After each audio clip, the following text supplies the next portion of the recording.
chance is type in the words Remy Sharp introducing HTML5 porn, because there's a picture of Remy with no clothes on apart from some copies of our book. So don't type that in. Don't type it in, okay? Do not think about typing Remy Sharp introducing HTML5 porn into a search engine, unless it's your colleague's work computer. Next up, we have a change from the advertised schedule. We're going to get Zoe up here. Zoe Gillenwater. Zoe is an American designer developer, currently living in Amsterdam, in the Netherlands. She's going to talk about Flexbox. Anybody use Flexbox? Okay, that's good. I love the idea. I love the idea of Flexbox. I love the idea that you can move things around in content and you can make things responsive without media queries. But Flexbox hurts my head. The specification hurts my head. That's kind of good, because the thing is when you make new things in CSS, you have to make sure it works with everything else that already exists. But the best introduction I've had to Flexbox is a previous talk that Zoe did about a year ago, which really clarified it for me, so hopefully it will do so for you. I don't know Zoe very well, but luckily yesterday morning in the hotel, I bumped into her children, who are 5 and 3, in the breakfast room, and I asked her children, what should the audience know about your mum? So according to Zoe's 5-year-old and 3-year-old children, her favourite colour is turquoise. If she were a dinosaur, she would be a Tyrannosaurus Rex. She's not very good at fighting.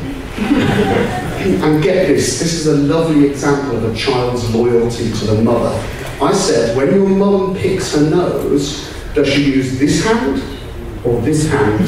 And the daughter said, my mum never picks her nose. Charming, almost certainly untrue. If you look over later on when she's finished talking, she'll be up there to the wrist. But I'm not sure which hand it will be. So, are we good to go?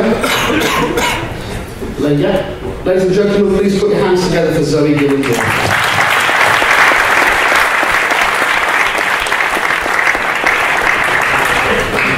Guys, let me get this going here for just a sec.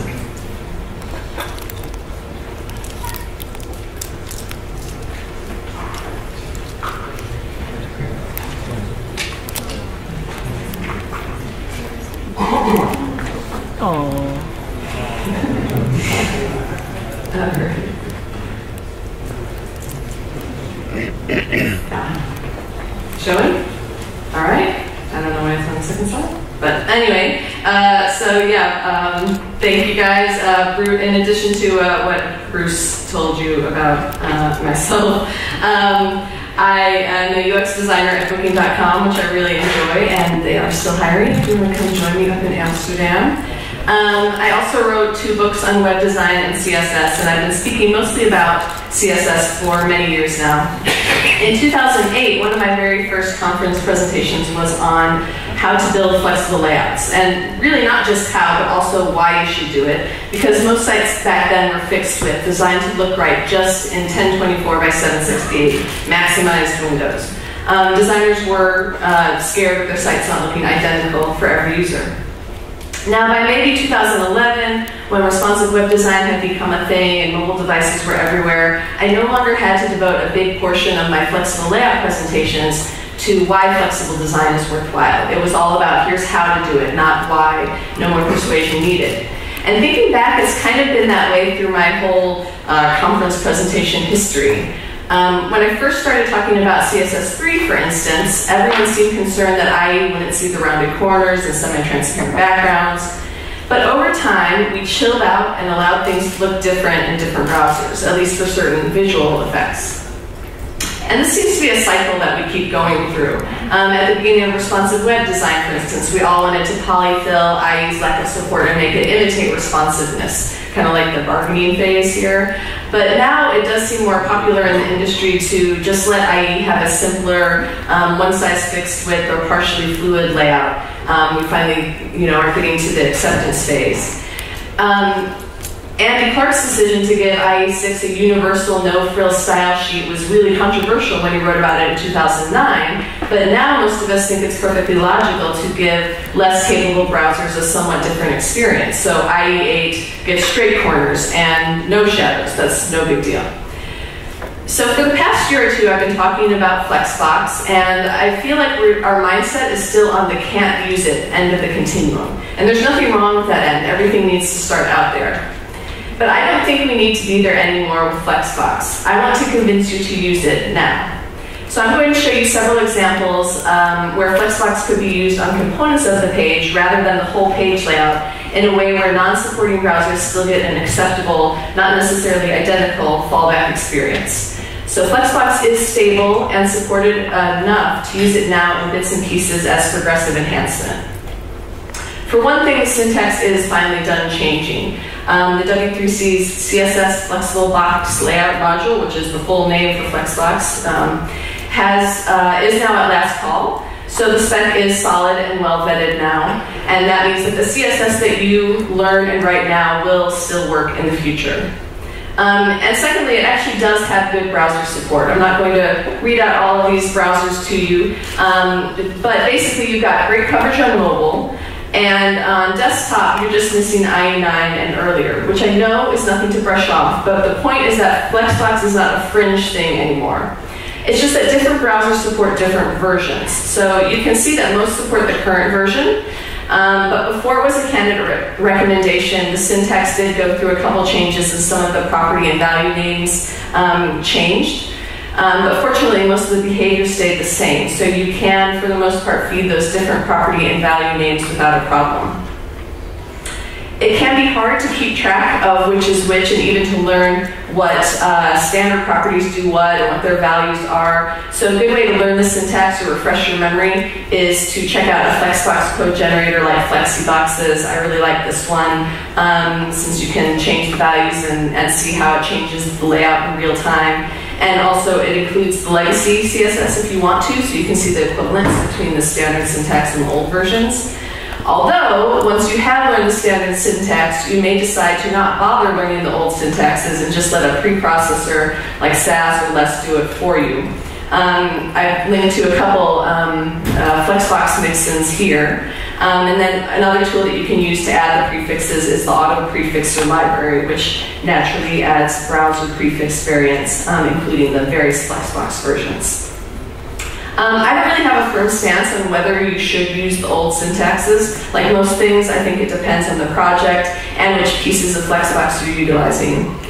The bottom line is this: you go ahead and use whichever variants you want or none of them, but to keep the CSS that I show you today from being super long and hard to read, I'm omitting all the prefixed versions from the code samples on these slides. That doesn't mean that I think that you shouldn't use any prefix versions in the real world. I'm just trying to keep things simple and clear here. I have included most of them in the live demos, so you can see those there if you poke around in the CSS. And speaking of which, let's look at some CSS, shall we? You folks are an advanced bunch, and I have a lot of examples, so I'm going to assume you've read a bit about Flexbox and are familiar with the basic syntax. So we'll just do a quick refresher. If you're not familiar at all with Flexbox, don't worry, because you will see this stuff over and over again in all of the examples. But basically, to turn on Flexbox, you set display flex on some sort of wrapper element to make it into a flex container and indicate that you are using a new layout model on its children, which are now called flex items. Then you can use the flex flow shorthand property on the container to set flex direction and flex wrap. Flex direction specifies the flow direction or stacking orientation of the flex items. So flex items can be laid out side by side or stacked vertically. And the direction that they run becomes what Flexbox calls the main axis, with the other direction being the cross axis, which you do need to remember for other properties that come later on. And then flex wrap controls whether the flex items lay out on a single line or wrap to multiple lines, and which direction that those lines stack in. FlexWrap is extremely useful, but a major problem with it has been that Firefox didn't support it for a long time. It has now since version 28, which came out in March, and we're up to 32 now. So as old Firefoxes get updated, this will become less and less of an issue. Unfortunately, older versions of Firefox don't support the old box lines property from the 2009 syntax either. In fact, no browser ever supported that property. So if you are including the 2009 syntax for the benefit of older Safari and Android, you will be out of luck if you want your flex items to wrap there. Another issue is that you have some control, but not complete ironclad control over where the breaks occur without support for the break before and break after properties. They're not part of the Flexbox spec, but they would be very useful in conjunction with Flexbox. Unfortunately, only IE10 and up and Opera support them right now. So I'm still going to show you how to use FlexWrap in a couple of the examples because it is so essential. But be careful with it if you choose to use it, and make sure to test it in browsers that your users are using. So to demonstrate these Flexbox properties, I created a site devoted to s'mores because they're delicious. How many of you have had a s'mores? Yeah, I didn't think. Okay, so it's an American dessert that you typically make when you go camping. You roast a marshmallow over the fire, and then you sandwich it between graham crackers with some chocolate in there. And I'm kind of obsessed with coming up with crazy variations on this. So this is a s'mores builder page on my s'mores site. Now, obviously, since this is a demo of Flexbox, you ought to view it in a browser with good Flexbox support like Chrome or Opera. But there are a few fallbacks in there for non-supporting browsers, as we'll talk about later. And I use Flexbox for the entire page layout, but I wanted to show you some places on the page where Flexbox is being used to just add some nice little perks for modern browsers.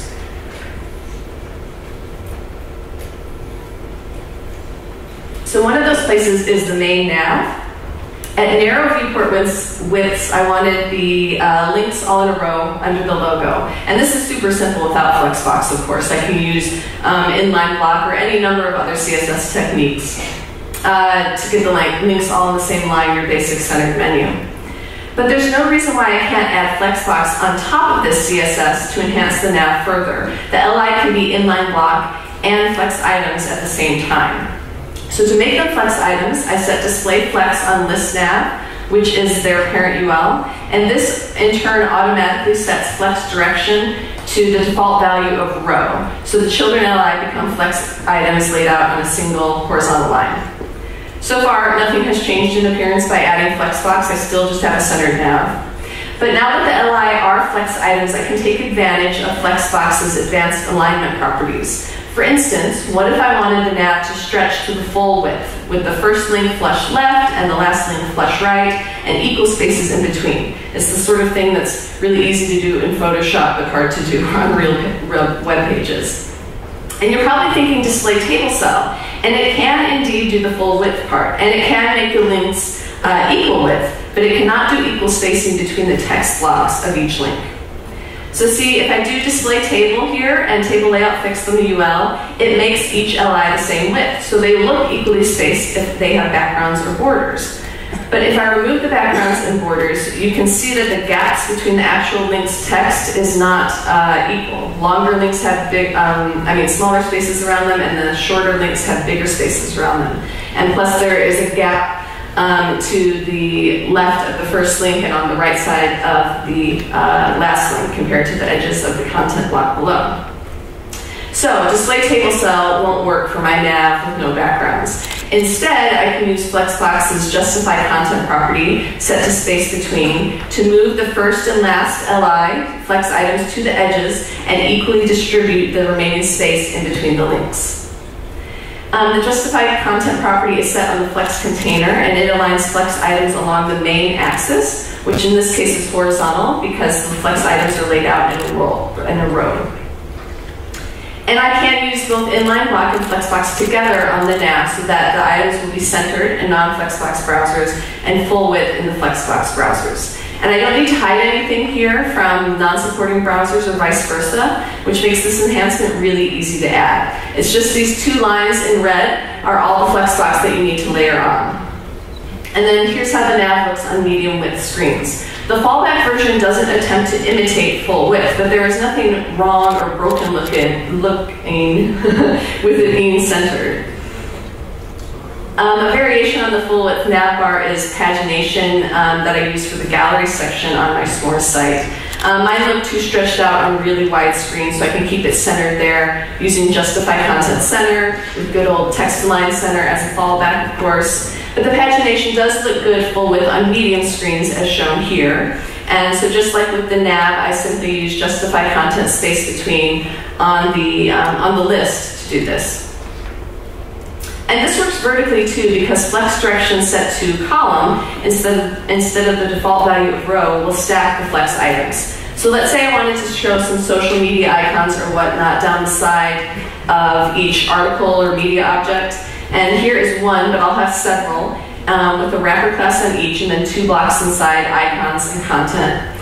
And the media object content varies, so the height of each varies. If I want to equally space the icons vertically to take up the full height, I'm out of luck. I can't explicitly set each to height 33% because the parent element has no height set to base those percentages off of. So percentage height would do nothing here. But I don't need the height property of Flexbox. First, I can make the icon section and the content section into flex items with the default horizontal row alignment. And I do this because I need them to be equal height, and sibling flex items are equal height by default, thanks to the align items property set to stretch by default. So align items is set on the flex container. It aligns flex items in the cross axis. This media object is using flex direction row. So the cross axis is vertical, so align items affects their vertical alignment. So again, Justify Content controls alignment in the main axis, and Align Items controls it in the cross axis. So finally, equal height columns with stretch and vertical centering with the center item value are now as easy as setting a property. So now the icon and content sections are equal height flex items, but the individual icon images are not flex items because only children of a flex container become flex items, not all descendants. But something can be both a flex item and a flex container. So I can turn the icon section into a flex container, making its children icon images flex items. But this time I set flex direction to column to stack them on top of each other, and then I set Justify Content Space Between to equally space them over the height, no matter what it is. So here's the result. Each media object has a different height, but the icons always span the full height with equal spaces. To make this work with non-Flexbox browsers, you can use whatever technique you normally would to get blocks to sit next to each other, such as display table cell or floating. Both of these can exist with Flexbox. Table cell is nice because you can use vertical align to control the alignment of the icon block next to the content block. It can't space the icons across the full height, but you can easily center that block of icons with the content block as a fallback if you want. If you do choose to float, be aware that if you are feeding old WebKit the 2009 syntax, it has a bug where flex items that are also floated will disappear. But luckily, all you have to do is add position relative to magically bring them back. Much of the time, Flexbox and fallback styles can coexist like this. But occasionally they'll conflict and you'll only want to apply something if Flexbox is in effect or vice versa. And the Modernizr script is perfect for this. It can detect whether the browser supports Flexbox, doesn't support Flexbox, or supports the old version, and then it adds appropriate classes to the HTML tag. In the case of the floated icons, the only tiny piece that I needed to hide from the Flexbox supporting browsers was the left margin on the content block. That should only apply if the icon block is floated to keep the content from wrapping underneath it. In Flexbox browsers, it would just add a big gap in between those blocks. So other than that, though, there are no other styles in this example that conflict and need to be isolated from one another. You could, of course, though, choose to isolate all your Flexbox and non-Flexbox fallback styles if that feels safer to you. So with the fallback CSS in place in non-supporting browsers, the icons will simply be top-aligned or vertically centered with the text, depending on whether you're using float or display table cell and what you choose to set vertical align to. Again, there's nothing wrong with either of these, they're just a little bit different. So, there you have 3 examples of how you use Flexbox to progressively enhance alignment to create an equally spaced list or collection spanning the full width or height of the block that it's in.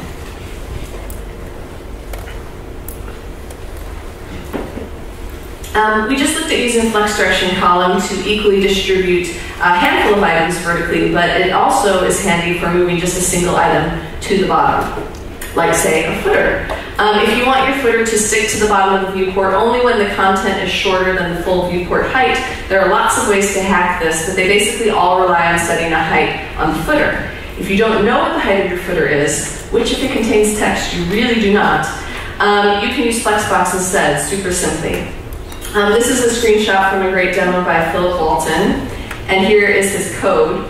Basically, you put all your content in one block and keep the footer separate, then turn the entire body into a flex container, set it to flex direction column so that the content block and the footer stack, and give it a min height of 100% of the viewport.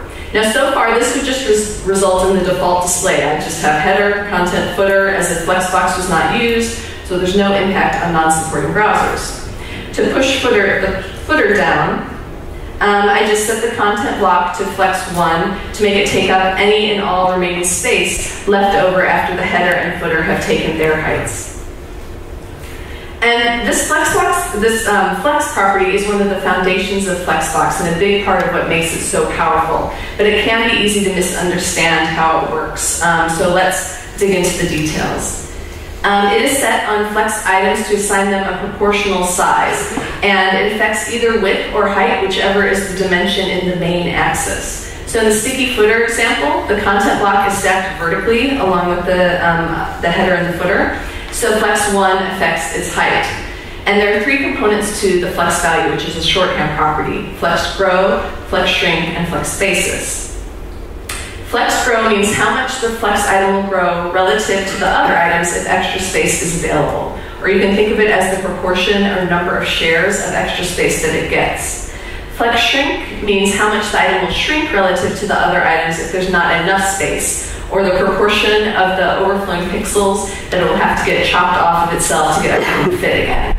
And flex basis is the initial starting dimension before the free space is added on or taken away from the item. And it can be set to any standard width or height value, including the auto keyword. So here's an example of those 3 pieces of a flex value from my s'mores site in the gallery section with multiple rows of equal width, equal height boxes. For the gallery item flex value that is used on each of these brown boxes, I set flex grow to 1 because I want each one to take up 1 share of the available width on the line, all equal. Setting flex shrink to 0 means don't let the item shrink at all if they can't all fit. In this case, they wouldn't shrink anyway because I have their containers flex wrap set to wrap. So once there's not enough room for a certain number on a line, it can just wrap them instead of having to shrink them. That means that flex basis here basically becomes min width. So each item will start out at 200 pixels. The browser will put as many of those boxes as it can on a line, then wrap, then it can go back to that line and figure out how much extra space is available and expand each to fill up the extra width in the line. So they'll always be at least 200 pixels. When you're reading about Flexbox, you most often see single-digit flex values in the examples, and it's fine to use a single digit, as in the sticky footer example, but you need to know that that value becomes the flex grow value. So when flex shrink is left off, it gets set to 1, and when flex basis is left off, it gets set to 0 pixels. Be careful with this because you may not want flex basis to be 0. Because remember, when wrap is on, flex basis basically becomes min width. So you are saying that you are fine with your item shrinking all the way down to 0 pixels. And if everything can get all the way down to 0 pixels, it doesn't have other stuff like margins to give it dimension, then there is nothing, there's no reason for anything to ever wrap. I learned this the hard way when I was trying to lay out the builder section of the page shown here. The 4 tan boxes have the component class on them, and below there's the field to name your s'mores and the button, and that row has the action class. And so my thought process went like this. I want all 4 components to be the same width. So I'll set flex to 1 for each of them, and then to force the action section to a new line, all I have to do is set its flex basis to 100%, because if it's 100% wide, it won't fit with anything else, it will wrap to a second line. Perfect. And this is what I ended up with. Everything squished and overlapping. I was totally baffled because I had used the same CSS successfully before. I didn't understand why it wasn't working this time. But what was happening, I finally figured out, was that by setting flex to 1, I was inadvertently setting flex basis to 0, which allowed all 4 components to shrink down to 0 pixels wide. This was an early skeleton of the page before I had added any padding, border, or margin onto those component boxes. So if they take up literally no space, then it's perfectly fine for the action section to sit on the same line with them, and that's exactly what happened. The browser shrunk them down to 0 pixels only because it had a 100% wide box it was trying to fit to, and my flex value of 1 told the browser that this was okay to do if it needed to. But changing flex basis to 200 pixels meant that each component would start out at that width, so when the browser would go to add the 100% wide action box, it would never have room for it on a line with any components and would always wrap it to a new line. So I fixed my mistake. I learned how to use the flex property correctly, which is great because being able to use flex has several advantages over having to set explicit widths or heights. So here are the 4 very different layouts that the builder section of the S'mores page goes through as the page widens. And all of them are created by these same few lines of CSS in the default styles outside of any media queries. It just kicks in whenever space allows, kind of like the browser is figuring out content-driven breakpoints for you.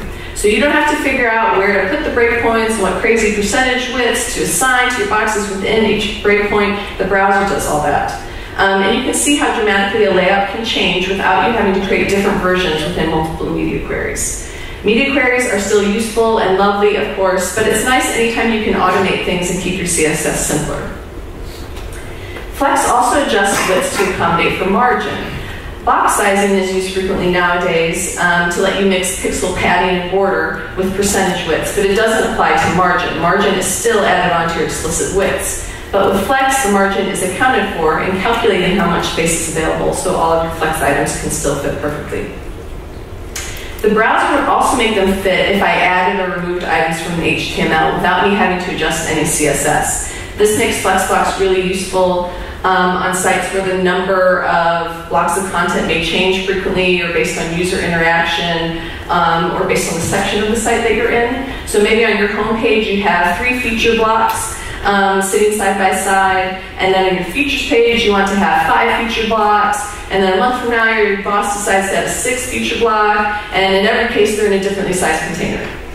You don't have to change the widths in the CSS or give the same item a different class when it's in different sections of the site. The Flex property will just make them adjust in size automatically, so your HTML and CSS can be a lot more modular.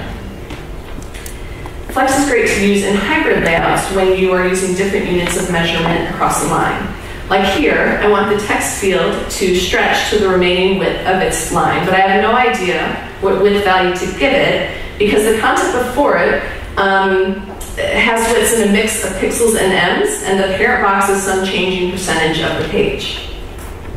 Using Flexbox, I simply use the Flex property to tell the text input, which has the other name class, to take up all the remaining space. The radio button and the label are Flex items too, since I set their parent li to be a Flex container, but I don't set them to Flex, so they just size to their content or pixel dimensions by default. Only the text input flexes, so if the parent component box is narrow or wide, the input always stretches to fill the rest of the width on the line.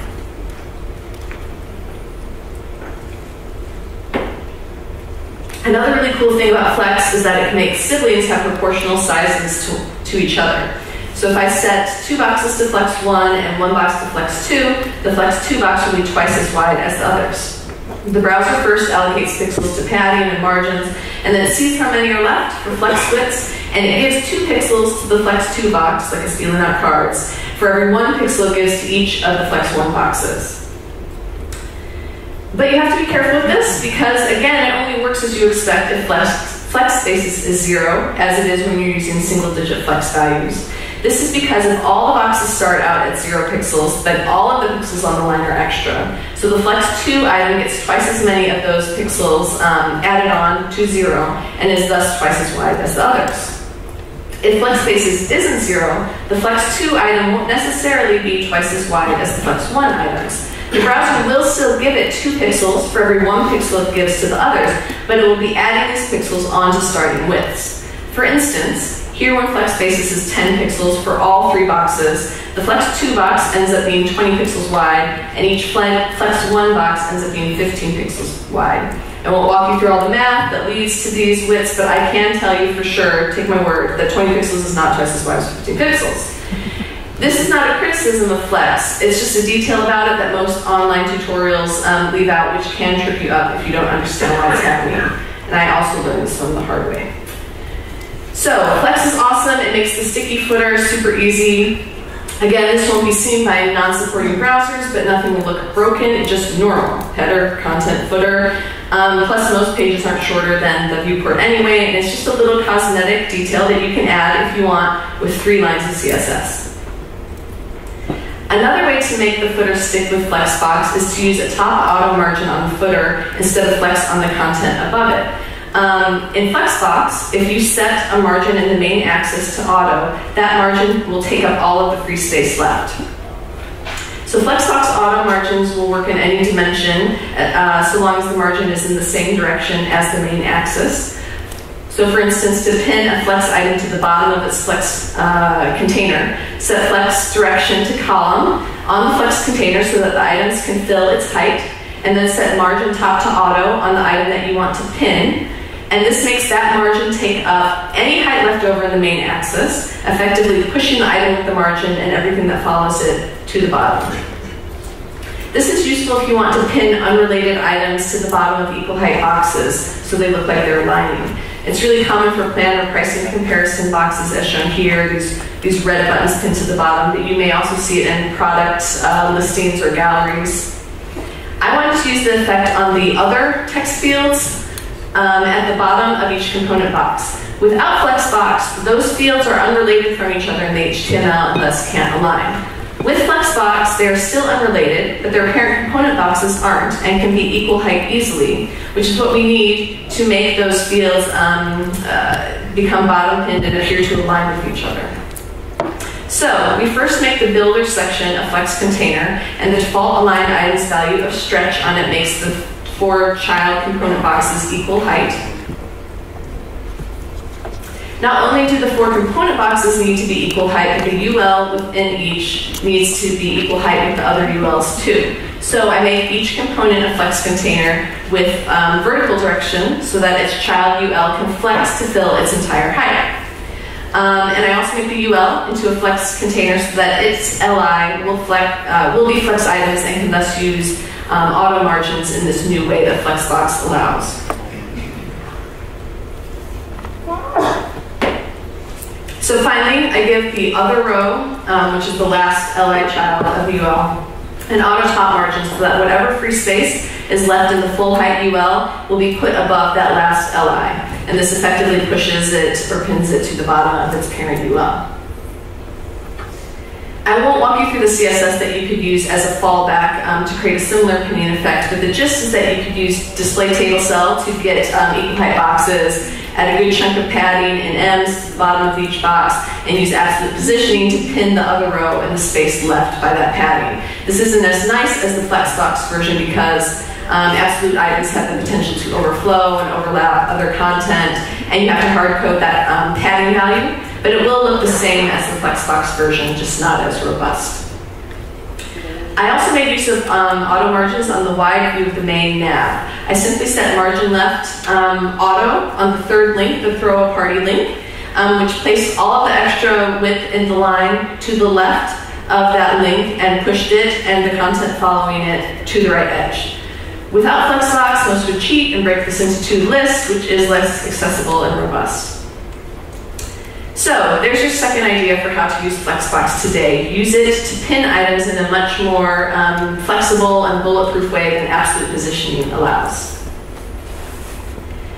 Sometimes you'll have a simple form with only 1 or 2 fields that you want to stretch across a single line, full width, with all of the items either vertically centered or equal height. And this is common for a site search or a login form as shown here, but you may also use it for an email subscription form, the product listing lines in an order form. On the S'more site, I wanted to use this layout for the action section. So without Flexbox, I can set each item to inline or inline block and use vertical line to get everything centered. But of course that doesn't make the text input stretch to fill the line. With Flexbox, I just set the input to flex and leave the label and the button at their default widths based on the length of their text, and the input will take up whatever space is left. And because of the default align items value of stretch, all the items, the label, the input, and the button will stretch to the height of the tallest one, which in this case is the button. So here's how the action section then looks with the input flexing to fill the line. This accomplishes all of the criteria I had for this design pattern, but having the label stretch to the height of the button and input doesn't really look that great. So all I gotta do is set align self to center on that label to override its align items value of stretch, and then it will be vertically centered while the other 2 items match in height. So the align self property has all of the same values as align items, it just applies to an individual flex item, while align items is set on the flex container, and it applies to all the flex items as a group. For non-supporting browsers, the form can fall back to the appearance that we already saw, where everything's on one line but not full width, by simply adding back in text line center to the action wrapper. This won't have any effect on Flexbox supporting browsers since they're stretching to fill the line, and non-supporting browsers will just ignore the Flexbox stuff, so they just coexist peacefully and do their own thing. On narrow screens, a different fallback approach might be to stack and horizontally center the items, and then add in a few Flexbox properties to enhance the appearance a little bit more in supporting browsers. So I can set the input to display block and width 100% so that on non-supporting browsers it will take up a full line by itself. But the Flex 1 on it will effectively override this and let the input flex to sit next to the label in Flexbox supporting browsers.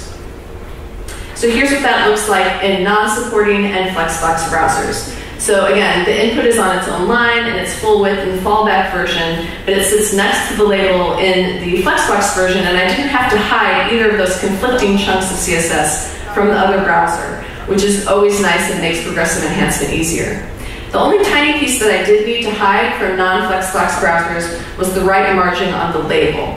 I'll click back. So that little guy right there, that should only apply if Flexbox is in effect, and the label and the input are on their own line, because if the label's on its, together on one line, I mean, the label's on its own line, it would screw up the horizontal centering. So I use the Modernizr class for that one line.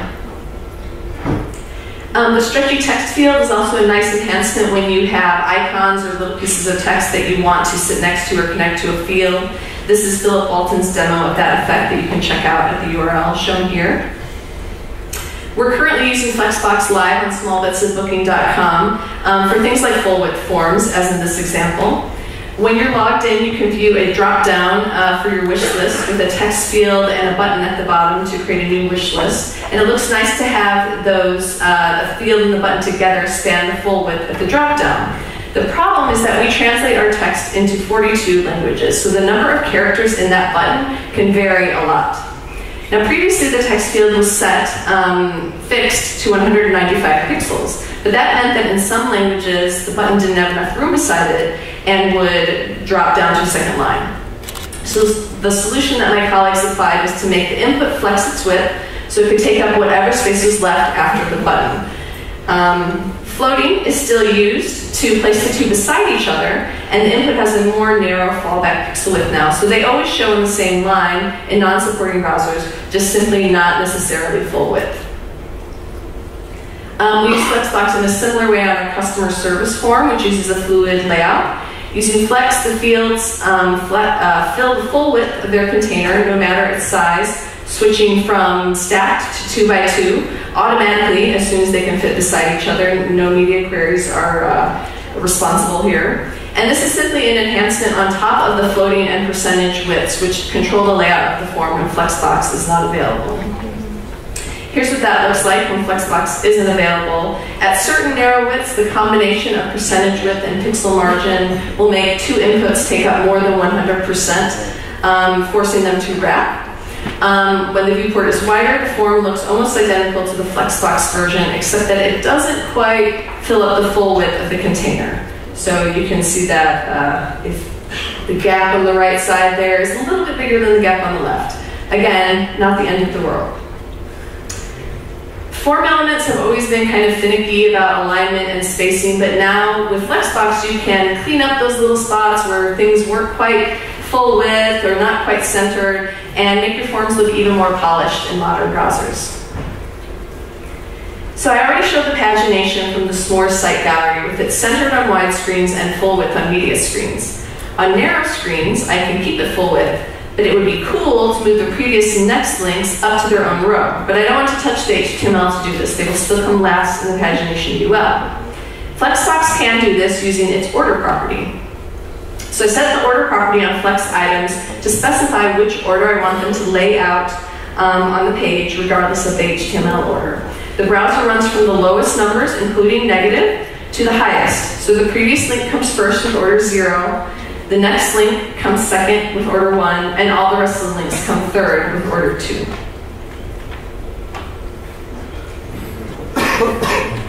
This moves the next link right after previous visually, but I haven't done anything yet to force a new row after the next link. To do that, I turn on Flex Wrap on the Flex container, and then I set the previous and next links to be 50% wide each, so that together they take up 100% of a line. And that means that the rest of the links have to wrap onto a second line. And I scope this rule to only apply in Flexbox browsers because it only makes sense for those links to be 50% wide if they're on their own line, which Flexbox is controlling. So here again is what the pagination then looks like, with the next link moved up using the order property in conjunction with Flex Wrap, and justify content, making it full width.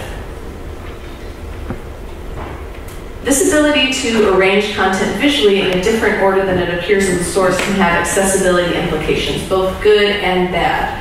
The best way to use it is as a means to keep the content in a logical order in the HTML, instead of being forced to structure your HTML simply to achieve some particular visual layout. So this allows screen readers and other user agents that don't pay attention to CSS layout to present the content in that logical order to their users. The inaccessible way would be the opposite, to structure the HTML illogically and then use the order property to fix it visually. Screen readers will still read the illogical HTML order.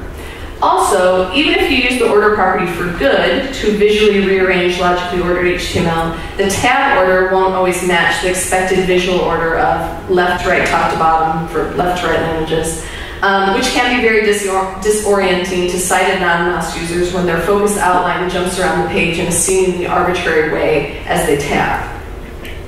The tabbing order depends on the HTML order, so when you move the content visually only using Flexbox order property, the tab order doesn't change. For example, in the pagination, the user would first tab to the previous link, then down to the page 1 link, and the page 2 link, and so on, until the 10th tab press brings them up to the next link.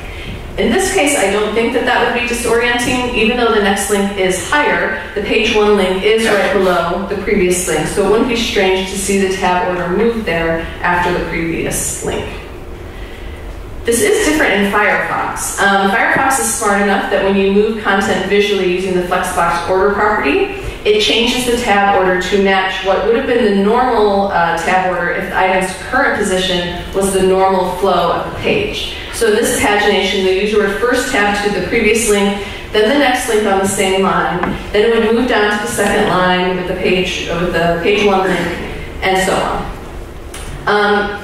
I don't know if other browsers are going to do this. I do know that there has been work done in CSS modules to create ways to control tab order with CSS, because setting a specific order with the HTML tab index attribute is not a good idea. So perhaps in the future, we won't have to worry about the issue of tab order not matching visual order. But for now, keep in mind that confusing tab order can result, at least in browsers other than Firefox, if you go crazy with the order property. I found, though, that you can't really use the order property for really extensive reordering anyway, since it can only reorder sibling elements, for instance. Other CSS3 layout modules like grid layout are going to have much more robust reordering capabilities. But the Flexbox order property is a nice, useful feature for smaller layout shifts. A great example of using Flexbox order property to change the layout in a small but effective way is Trent Walton's CSS Zen Garden theme Apothecary.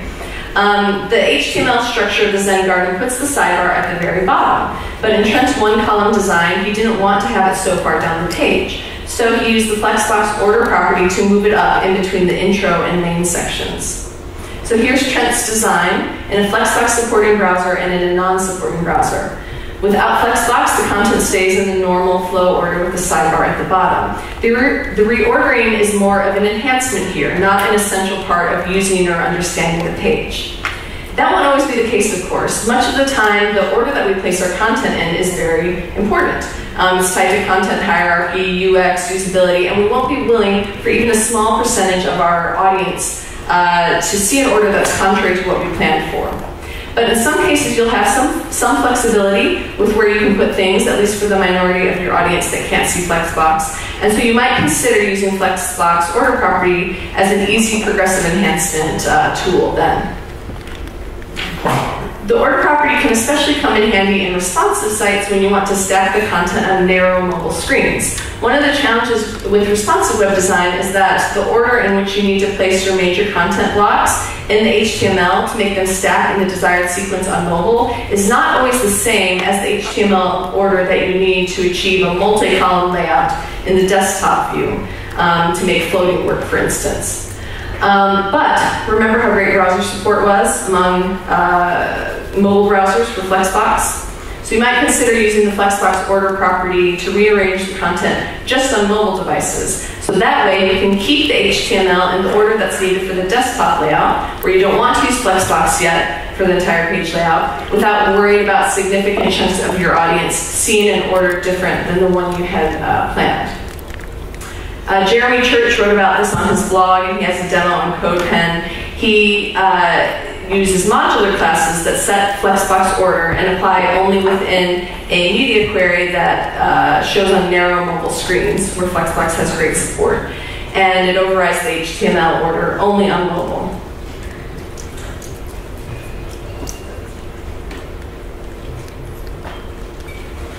Remember, though, that doing something like Jeremy's example in the real world might have a negative impact on accessibility depending on the content. Let's assume that the HTML order is actually a logical one and it won't be disorienting to screen reader users, and that the visual order makes sense for sighted users too. That's the ideal use of the order property. But even so, you will have the issue of the tabbing order not matching the expected visual order. So here you would tab to everything in the sidebar, then back up to main, then down to 1, then 2, then back up to 3. Now this layout is just for narrow mobile screens, where tabbing isn't used nearly as much. That minimizes the problem a lot. But we can't consider it a non-issue and write it off entirely. People do use keyboards and other input devices on mobile devices. Some of you out there might have a keyboard that you attach to your tablet, and those sorts of things are changing all the time. So you still need to ensure keyboard navigation is usable on mobile sites. But let me give you an example that has no effect on tab order, since there are no links in the reordered content. On this recipe, I've used the Flexbox order property to move the photo from its HTML position beside the ingredients list to above the title of the recipe on mobile only. So in the styles outside any media queries, I set flex direction to column to stack everything in a single column, and I set the order value on the image to -1. All the other flex items inside the recipe container have the default order value of 0. -1 is smaller, so that means the image will come first, move to the top of the stack.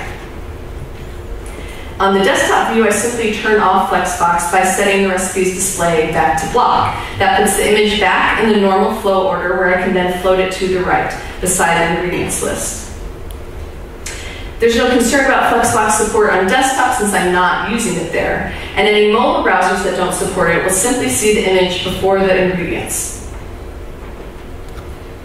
So there you can see that there are some ways to use the Flexbox order property for non-essential and accessible layout reordering. Again, don't go crazy with the order property. Try to keep your HTML order as logical as possible so you can use the Flexbox order property as little as possible, and do test it with real users to make sure you don't introduce accessibility or usability problems. These are just a few examples of how you could use Flexbox now to solve real-world design challenges in a progressive way. Hopefully you can think of other ways to take advantage of Flexbox's easy methods for aligning, sizing, and ordering content to take your designs to the next level with these sort of simple design touches. Using Flexbox for non-essential cosmetic enhancements like the examples I've shown you may seem trivial, but those sort of things are a really low-risk way to try Flexbox and get comfortable with the syntax and how it works. I think that Flexbox is going to be an essential layout tool in the near future, especially as responsive web design becomes more prevalent. In our field, we're always having to add to our skill set and sometimes make big shifts in the way we do things. Just like learning CSS or floats or responsive web design, the pain was less if we learned it early when it was still somewhat new and not yet the way it's done, and gave ourselves time to experiment with it. Flexbox is not all or nothing. You can keep using floats or table display or whatever else you use to create layout. Just add Flexbox in one spot to do one little enhancement. Start experimenting and see what happens. If you want to download this presentation, get links to related resources, and see the demos, head over to this URL on my blog. Thanks, guys.